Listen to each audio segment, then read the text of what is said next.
The origins of this $1 million misplacement are still being questioned, but can be tracked to state funds. According to Dr. Matthews, state funds were not available to the district at the time money was needed to upgrade the wireless system. They needed money from elsewhere to move forward, so they took money from the general fund with the intention of reimbursing the money when these state funds became available. The mistake was said to have been made when the district failed to replace the money used for this technology upgrade. Since then, the local community has spoken out. We do not deserve to have our horizons dimmed, our stability hobbled, and our dreams threatened for the sake of your political ambitions.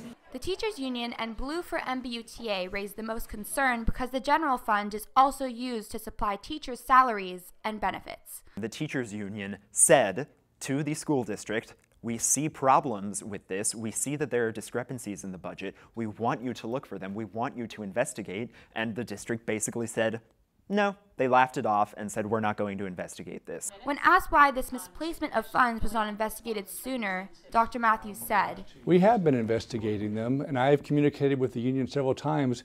It was very important to me that our expenditures, particularly for the iPads and then for wireless also, were exactly what the board said they were going to be. But when head of business services, Dr. Bagley, was asked the same question, he stated, quote, I am uncertain of the factual basis for this question.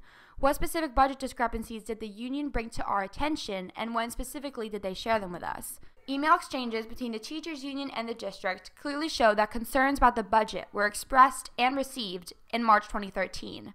In his open letter, Dr. Matthews specifically outlines about $700,000 out of the $1 million that was overcharged to the general fund was devoted to wireless internet. In the letter, he failed to say where the remaining $300,000 went.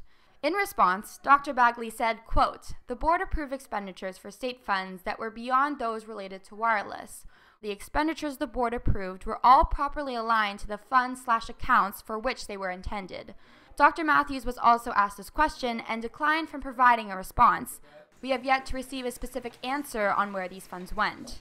Last year, the teachers union filed an unfair labor practice charge to the Public Employment Relations Board based on the fact that the district was not clear about their spending for the iPad program.